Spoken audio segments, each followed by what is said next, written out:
From the 1011 Now streaming studio, this is 1011's Morning Pulse. Good morning, I'm Danielle Shank with your Morning Pulse for Tuesday, January 30th, 2024. Nebraska Senator Deb Fischer is filing to serve a third term in Washington. Fischer says she's received more than 1,000 endorsements on the local, state, and federal levels. First elected to the Senate in 2013, she currently faces only one challenger, Dan Osborne, a nonpartisan candidate who's a union leader and industrial mechanic from Omaha.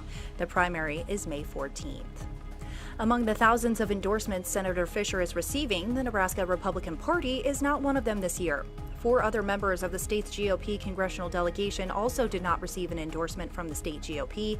Instead, they endorsed 3 challengers: John Glenn Weaver against Senator Pete Ricketts, Dan Fry against Congressman Don Bacon, and John Walz against Congressman Adrian Smith.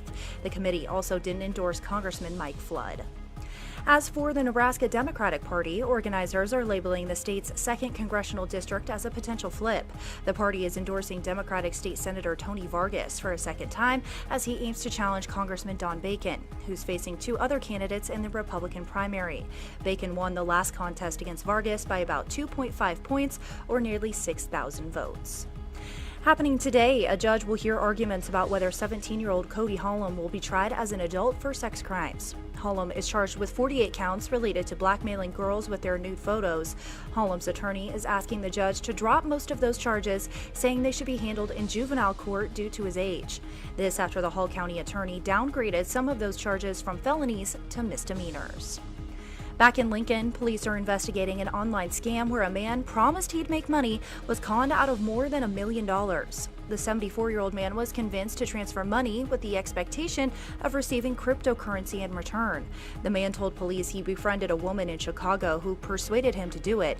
Over the next several months, he wire transferred $1.3 million and took out a $300,000 home equity line of credit. Rounding out your headlines is a check of the 7-day forecast.